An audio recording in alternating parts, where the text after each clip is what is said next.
Hola, ¿cómo están todos? Bueno, bienvenidos a una nueva clase de Historia Latinoamericana y Argentina, donde vamos a seguir trabajando, pensando y analizando juntos esta unidad número 3, en la que estamos trabajando los procesos de constitución y consolidación de los estados latinoamericanos, sobre todo durante el periodo posterior a las independencias y a las guerras civiles que se desataron junto a esos procesos de independencia. En la clase de hoy vamos a trabajar un texto de Roy Ora, que viene a colación con las dos clases anteriores, es decir, es necesario pensarlo en articulación con las dos clases anteriores porque tiene que ver con el modelo económico y productivo que acompañó a los procesos de consolidación y constitución del Estado argentino. Es decir, en paralelo y casi incluso como un producto de ese proceso de construcción de la institucionalidad del Estado argentino, se constituyó un modelo productivo que es conocido como el modelo agroexportador, que implicó la inserción de la economía argentina y sobre todo la economía rioplatense o la economía del litoral en la División Internacional del Trabajo. Y en ese sentido lo que dice Roy Ora es que en el proceso que va desde 1870, 1880 y 1890 hasta 1914, es decir, la situación previa a la antesala de la Primera Guerra Mundial, la Argentina adoptó un modelo económico productivo sostenido sobre dos pilares. Por un lado, la ganadería, ¿sí? Tanto la ganadería ovina y luego la ganadería vacuna, con la incorporación de tecnología y la promoción de la actividad ganadera en distintas regiones del centro del país, sobre todo en el área del litoral y la provincia de Buenos Aires, como si también con la actividad agrícola, que fue de alguna manera complementaria, pero a su vez extensiva a lo que es la actividad ganadera, se fue constituyendo un modelo productivo que estuvo directamente asociado y vinculado a las élites productivas y políticas de la provincia de Buenos Aires y de la región del litoral, que concibieron un aparato institucional que sirvió a los efectos de poner en práctica ese modelo productivo, que fue también nuestra manera de incorporarnos a la División Internacional del Trabajo dentro de los parámetros de las economías dependientes, es decir, con una economía fuertemente primarizada, pero que según el texto de Roy Ora tuvo algunas particularidades, porque lo que se vivió, dice nuestro autor, entre 1880 y 1914 fue un boom productivo que implicó una profunda transformación de la demografía, de la institucionalidad, de la territorialidad y de la propia estructura social de nuestro país, que vamos a analizar rápidamente, obviamente, en este video, en esta clase, y ustedes van a poder profundizar en la lectura. Por eso, dice Roy Ora, que es necesario situarnos en 1880. En 1880 termina de consolidarse ese proceso de constitución del Estado argentino que vimos en las clases anteriores, sobre todo cuando analizamos el texto de Oscar Oslak, es decir, termina por consolidarse ese armazón institucional que impone a través del monopolio de la violencia física un orden institucional a un territorio y una población determinada. Y tenemos ahora la conformación de una economía que empieza a ser una economía nacional a partir de su inserción en la economía internacional y en su vinculación con las potencias centrales, sobre todo con Gran Bretaña. Y esa economía es una economía necesariamente agroexportadora, que vive un boom expansivo promocionado por la seguridad jurídica que proporciona ese aparato institucional y por el incentivo económico, tecnológico que aportan las élites dominantes que forman parte de la coalición hegemónica en ese momento de la historia de nuestro país. Por eso hay que analizar, dice Roy Ora, los factores que incidieron necesariamente en el despegue, en la consolidación y en el éxito, si se quiere, desde el punto de vista por lo menos económico de este modelo productivo, ¿sí? De este modelo agroexportador. Vamos a enumerar una serie de factores y después los vamos a trabajar individualmente a cada uno de estos elementos. En primer lugar, el primer factor que incide en el boom del modelo agroexportador es necesariamente lo que Roy Ora denomina la infraestructura, ¿sí? No existe la vertebración y la constitución de una economía nacional integrada al sistema internacional si no se constituye una infraestructura que a su vez esté directamente asociada a la inversión en tecnología, la inversión en obras públicas, la inversión en distintas herramientas que sirvan para penetrar el territorio nacional con las herramientas propias del sistema productivo, pero también del sistema institucional. el gran emblema de esa penetración en términos de infraestructura es el ferrocarril. En el ferrocarril se evidencia la mayor inversión extranjera directa en el periodo que va desde 1880 a 1914. De hecho, se instalan importantísimas compañías compañías británicas que actúan en Sudamérica y que van a vertebrar el sistema de ferrocarriles en articulación con el sistema portuario, por lo menos en las tres principales ciudades puerto que tiene el país en ese momento, que son Buenos Aires, Rosario y Bahía Blanca. Entre 1880 y 1914, de hecho, el sistema ferroviario llega a constituir 30.000 kilómetros de vías férreas, ¿sí? Una de las redes ferroviarias más grandes del mundo y la red ferroviaria consolidada más grande de América Latina. La inversión de los capitales británicos en la constitución de ese tejido ferroviario es fundamental luego para lograr la integración del sistema productivo, pero a su vez se convierte en un eslabonamiento clave para el poblamiento y el crecimiento de la estructura social y política institucional del país, que va a servir de alguna manera como garantía de la expansión de ese sistema productivo. Es más, directamente asociado a lo que es la extensión de la red ferroviaria, que está en manos, como dijimos antes, de importantes compañías ferroviarias británicas, la inversión directa de la banca británica en Argentina va a ser una de las más relevantes de América Latina. De hecho, va a ser el 40% de la inversión total de crédito británico en América Latina, se va a dar en el territorio de la Argentina y va a estar volcado en lo que es, sobre todas las cosas, la infraestructura ferroviaria. El segundo elemento decisivo tiene que ver con el poblamiento, es decir, la estrategia deliberada de las distintas élites, por lo menos desde 1870, pero con muchísimo más aliciente a través de leyes, de reglamentos y de diferentes institutos de promoción de la política inmigratoria. En efecto, entre 1880 y 1914, con altibajos, llegan al país más de 5 millones de inmigrantes, algo que transforma completamente la estructura social y demográfica del país y aporta un componente decisivo en lo que respecta a la mano de obra. Dice Royora que la mano de obra que se incorpora al país va a ser una mano de obra altamente calificada, altamente motivada, orientada de alguna manera a llegar a constituirse en trabajadores autónomos que encuentran en nuestro país y en la economía de nuestro país una posibilidad de movilidad social ascendente, que encuentran altos salarios nominales que lo favorecen en términos de su capacidad de ahorro, pero a su vez también en la capacidad de enviar remesas a los países de origen, que en el análisis que hace Royora encuentra que aproximadamente el 40% de los inmigrantes provienen de Italia, un 30% provienen de España y un 5% provienen de Francia, es decir, una masa de inmigrantes muy significativa que irá poblando el territorio nacional y que se asentará sobre todo en las provincias del litoral, en esa primera oleada que se produce entre 1880 y 1914. Esta oleada migratoria además va a permitir el desarrollo de una estrategia de consolidación del ocupamiento y la expansión de la frontera agrícola. Y esto nos lleva a un tema decisivo. La expansión de la frontera agrícola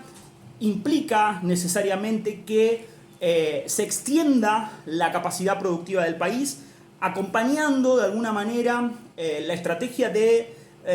expansión del aparato institucional del Estado. Es decir, distintas áreas y territorios del Estado Nacional se van a ir incorporando por distintas herramientas, algunas van a ser violentas y van a aplicar los elementos represivos del Estado, y otras van a ser a través de políticas deliberadas de colonización, como por ejemplo sucede en el litoral. Esa expansión de la frontera agrícola, antes de llegar a la expansión de la frontera agrícola, tenemos que decir que previamente va a haber un boom, si se quiere, en lo que es la política de producción ganadera. La política de producción ganadera que tiene al menos dos dimensiones. Una primera dimensión que va al menos desde 1880 hasta 1890, que tiene que ver con la ganadería ovina. Una fuerte presencia de la ganadería ovina en lo que es la provincia de Buenos Aires y el sur de la provincia de Buenos Aires, y un fuerte incentivo en lo que es la incorporación de tecnología y mejoramiento genético del ganado ovino, pero a su vez a partir de 1890 la expansión de lo que es la ganadería vacuna, que va a ser un rasgo distintivo de nuestro aparato productivo, que está fuertemente incentivada por el alto desarrollo tecnológico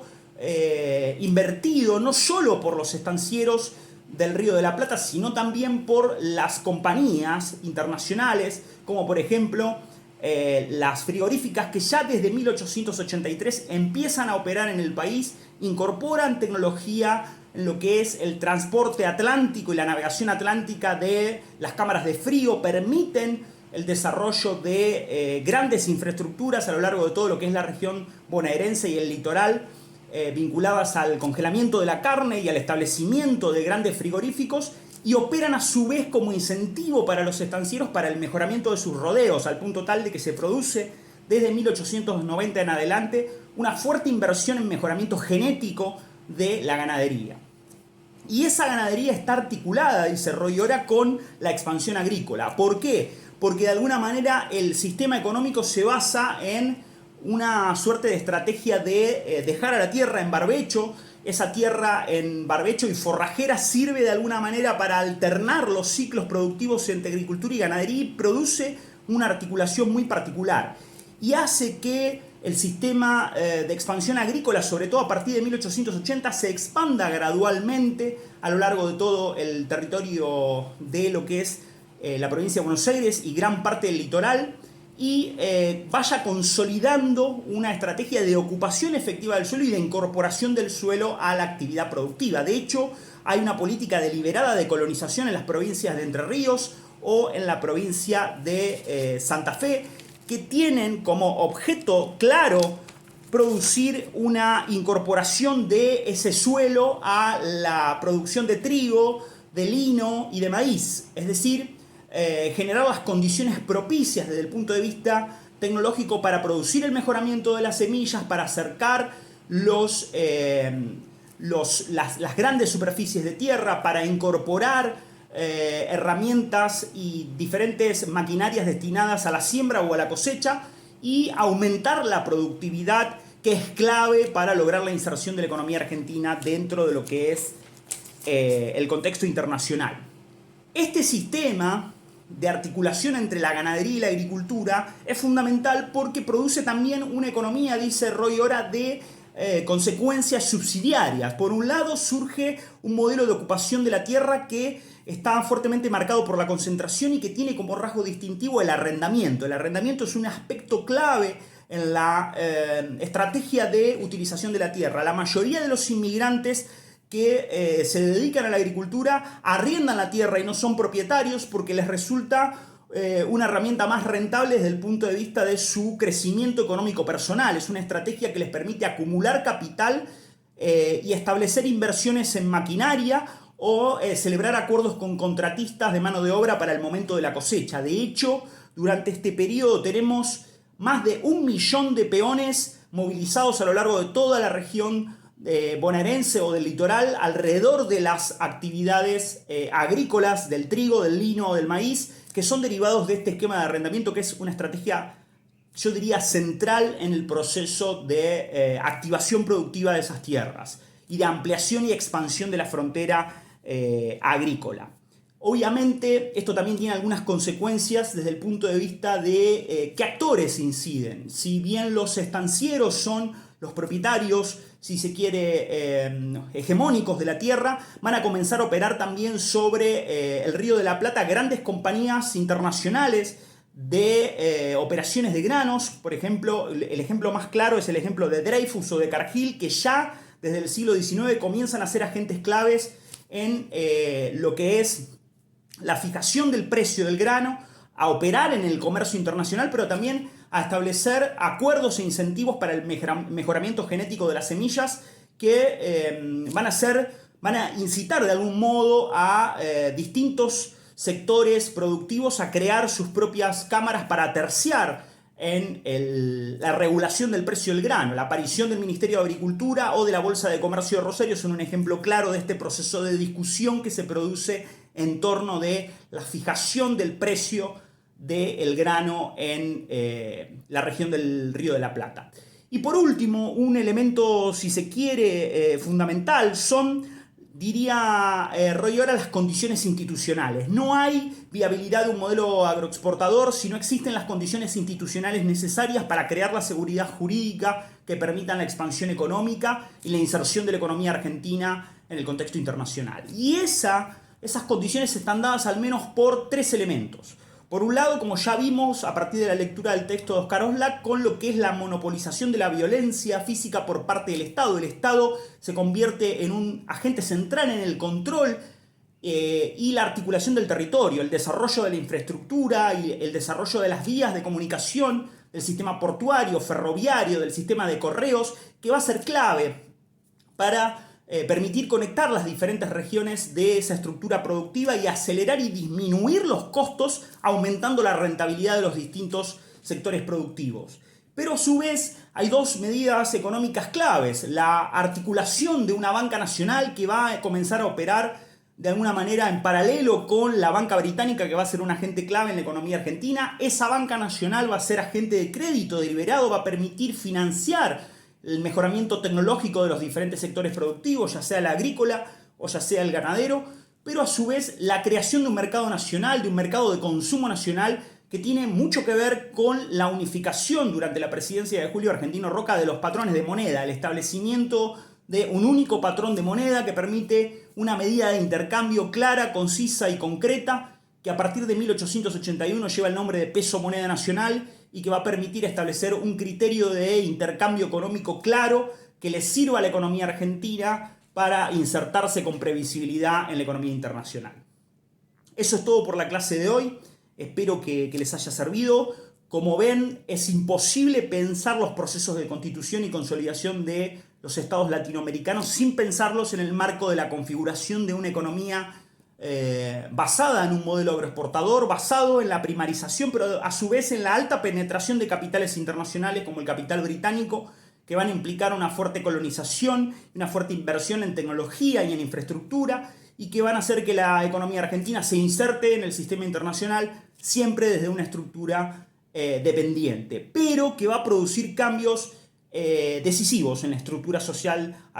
y económica argentina, y una movilidad social inédita a partir de la incorporación de millones de inmigrantes que van a transformar las prácticas políticas y sociales de nuestro país, y que analizaremos ya en las próximas clases. Nos reencontramos como siempre, y cualquier duda o consulta ya saben que me encuentro a disposición. Un abrazo muy grande.